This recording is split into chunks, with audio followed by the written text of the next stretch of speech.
Most product designers are obsessed with the needs of user. The phrase "I fight for the user" is pretty common in the field. Let me blow your mind. Companies don't revolve around the user. Users' needs are just one part of the equation. The second part is business needs. Hi, I'm Ilya, the founder of Eleken, a product design agency for SaaS. Today, I'll show you how to create your UX strategy somewhere between the needs of your users and your business interests.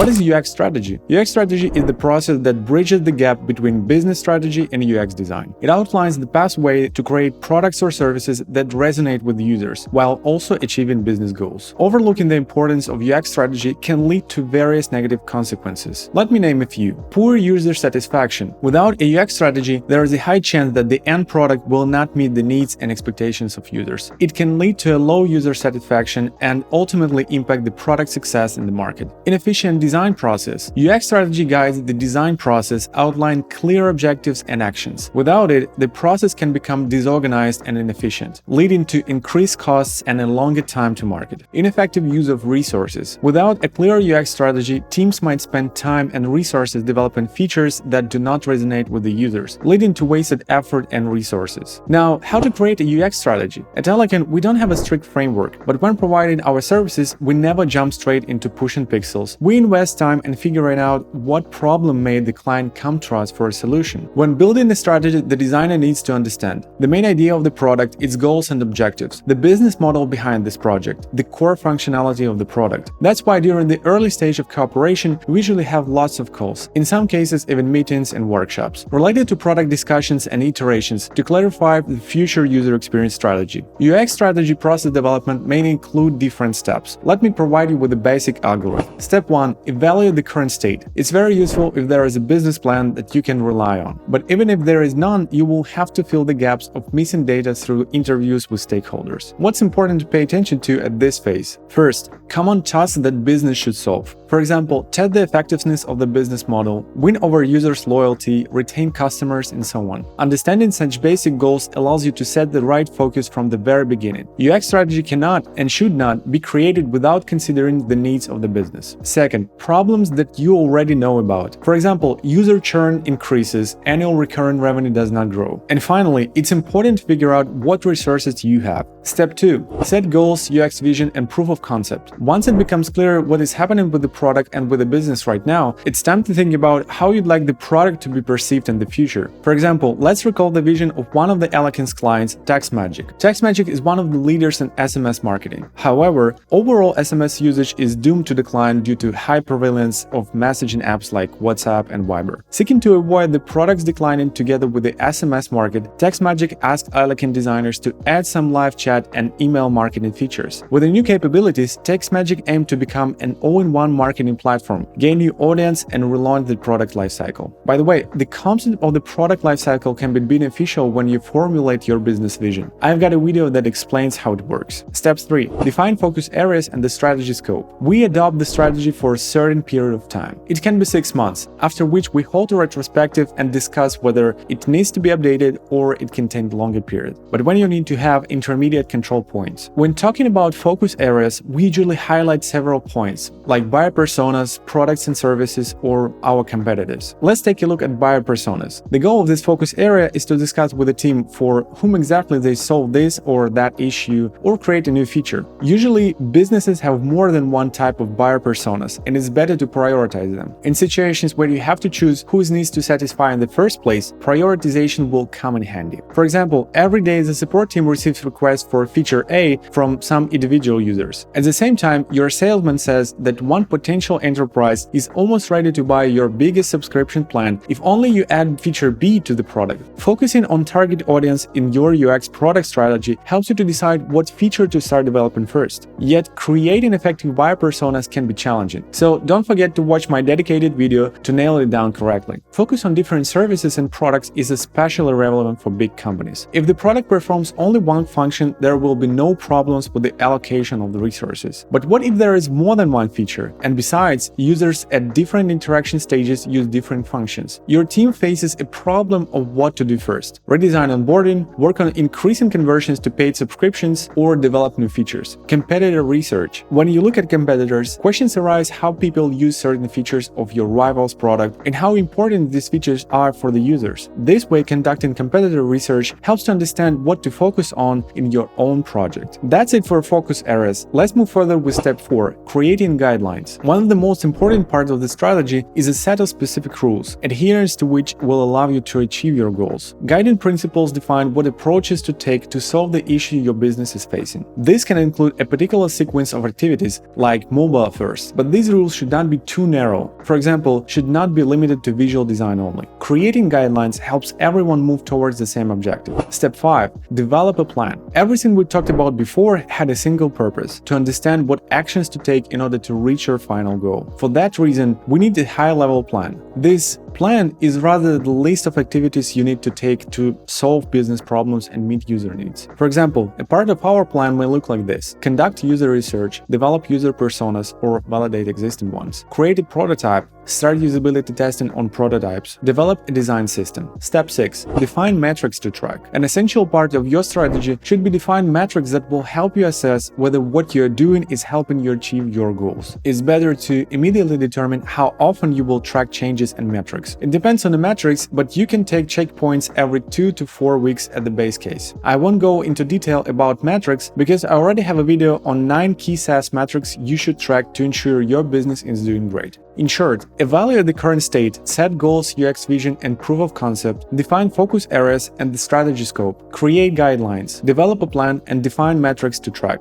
And that's it for today. Thank you for watching. If this video was useful, please hit the like button and subscribe. See you in the next video.